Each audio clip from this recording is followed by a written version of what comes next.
Class है उसमें मुझे एक दिया गया शीट, अटेंडेंस शीट, उस ज़माने हाथ से ही लिखी जाती थी। तो उसमें बहुत सारे नामों के आगे लास्ट के रिमार्क वाले कॉलम में लिखा हुआ था SC ST, कुछ स्टूडेंट्स के नीचे वो कुछ वजीफा मिलता था या कुछ होता था।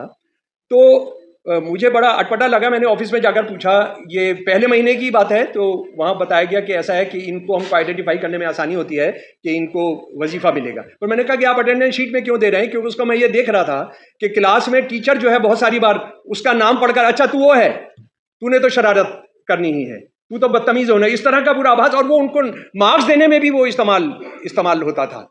और कि क्या जाति विहीन समाज की उपलब्धि के संदर्भ में हमने जो कुछ भी हासिल किया है उससे हम पीछे जा रहे हैं। यानी हमारे जो मुख्य न्यायाधीश हैं वो ये सोचते हैं कि अगर वो अपने नाम के साथ शर्मा जी हटाकर अपना नाम है जो अभी वो बोलेंगे तो उसके बाद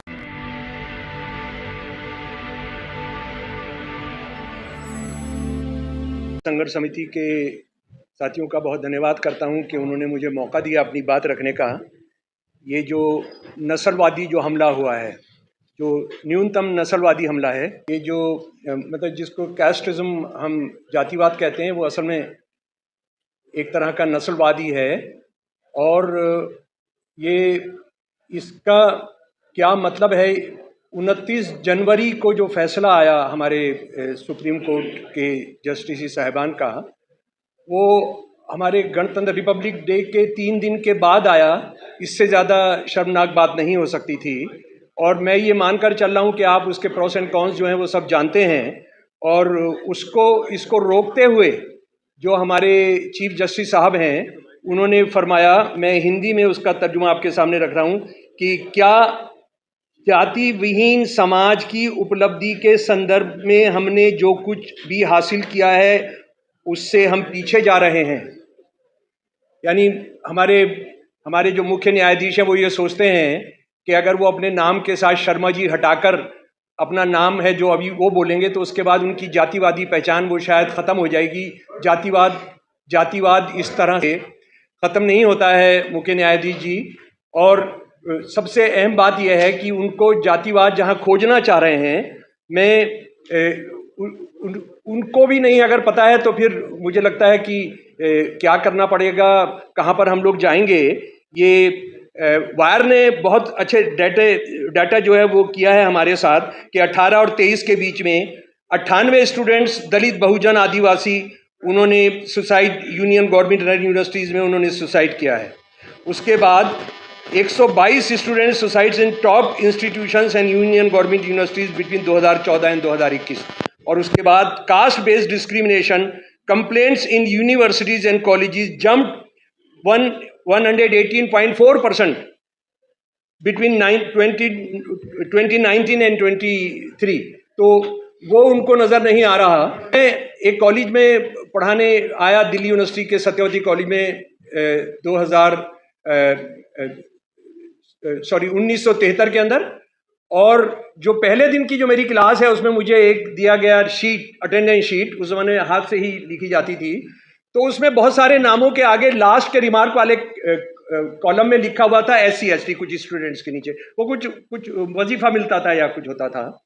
तो मुझे बड़ा अटपटा लगा। मैंने ऑफिस में जाकर पूछा, ये पहले महीने की बात है, तो वहाँ बताया गया कि ऐसा है कि इनको हमको आइडेंटिफाई करने में आसानी होती है कि इनको वजीफा मिलेगा। पर मैंने कहा कि आप अटेंडेंस शीट में क्यों दे रहे हैं, क्योंकि उसका मैं ये देख रहा था कि क्लास में टीचर जो है बहुत सारी बार उसका नाम पढ़कर, अच्छा तू वो है, तूने तो शरारत करनी ही है, तू तो बदतमीज होना, इस तरह का पूरा आभास, और वो उनको मार्क्स देने में भी वो इस्तेमाल होता था। और मैं थोड़े दिन प्रिंसिपल भी रहा सत्यवती कॉलेज का। तो उसमें आप ये समझ लीजिए कि आप रिजर्वेशन को लागू कराना, जो टेम्परेरी जॉब्स थे, जो एडहॉक जॉब्स थे, वो इम्पॉसिबल था, वो आप करा ही नहीं सकते थे। आप ओबीसी में किन किन लोगों ने जॉब्स लिए हैं दिल्ली यूनिवर्सिटी के अंदर, उसका मैं आपको बताता हूं एक उदाहरण। कि गोस्वामी एक है ओबीसी के अंदर, ब्राह्मणों ने गोस्वामी के कैटेगरी के अंदर जॉब्स लिए हैं मेरे प्रिंसिपल रहते हुए, और सिलेक्शन कमेटीज ने उसको ओके किया। वो जानते थे कि ये ब्राह्मण बच्चे हैं, ये गोस्वामी वो नहीं है जिनकी आप ओबीसी की बात कर रहे हैं। और अगर आप मुसलमान ओबीसी हैं तो आपको 2 गजेटेड ऑफिसर का सिग्नेचर वाला जो सर्टिफिकेट चाहिए वो तो खुदा भी नहीं दिला सकता है उनको। वो कितने यानी वो क्लास विद इन क्लास की जो स्थिति थी वो सामने देखी गई, और आप कुछ भी नहीं कर सकते थे। अच्छा, जहां तक इस देश में जातिवाद खत्म हो चुका है, घर में जाता है तो ये अपना गिलास लेता है कि साहब इसमें पानी दे दीजिए, चप्पल नंगे पैर में, देखिए आपके यहाँ नंगे पैर आया हूं, और ये सबसे ज्यादा वोटों से जीता था, वो 80% ठाकुर कॉन्स्टिट्यूएंसी थी। ये कर्मयोग जो मोदी जी की किताब है वो पढ़वानी होगी। मोदी जी ने 2007 में किताब लिखी कर्मयोग, और उस कर्मयोग की खास बात यह है कि जो लीडिंग IAS IPS थे उनको उन्होंने जमा किया अपने दफ्तर में, क्योंकि उनको बहुत वर्कशॉप करने की बहुत इच्छा रहती है। आजकल वर्कशॉप करने गए हुए इजराइल, वो एपिस्टीन ने जो बताया था उस वर्कशॉप को वो पूरा करेंगे वहां पर। तो ये जो है कोई और जॉब नहीं किया, क्योंकि इनको स्पिरिचुअल सैल्वेशन मिल रहा है, इनको अध्यात्म तौर पर इनको मुक्ति महसूस होती है, इसीलिए ये हजारों साल से इस काम को कर रहे हैं, कोई काम दूसरा नहीं कर सकते हैं। ये मोदी साहब की किताब है जो गायब कर दी गई, लेकिन उस किताब की कॉपी मेरे पास है। उसके बाद एक और घटना आपको बताता हूं कि किस तरह से जो RSS है, जो हिंदुत्व है, वो कितना नस्लवाद और जातिवाद पर्यायवाची हैं। गोलवलकर साहब school of social sciences Gujarat university दिसंबर 17 से 1960 को वो भाषण दे रहे हैं। ये मैंने RSS के ऑर्गेनाइजर से लिया है कि डॉक्टर साहब थे गडियानी, डॉक्टर गडियानी जो एक ब्राह्मण थे, उनको मिलने जा रहे थे अपने 2 लोगों के साथ, कृष्णा राव वाडेकर और भास्कर राव निनावे दलित थे। तो जब ये उनके घर जा रहे थे तो ये आपस में चर्चा हुई किस में, सारा अहंकार वक्त ब्राह्मणों को धर्म उपदेश देने का दुस्साहस करने पर राजा को उसके मुंह और कान में गर्म तेल डाल देना चाहिए। 8वां चैप्टर 2072 श्लोक। उच्च वर्ग के लोगों के साथ बैठने की इच्छा रखने वाले शूद्र की कमर को दाब करके उसे वहां से निकाल भगाना चाहिए, अथवा उसके नितंब को इस तरह से कटवा देना चाहिए जिसे वह ना मरे ना जिए। 288वें भाग का।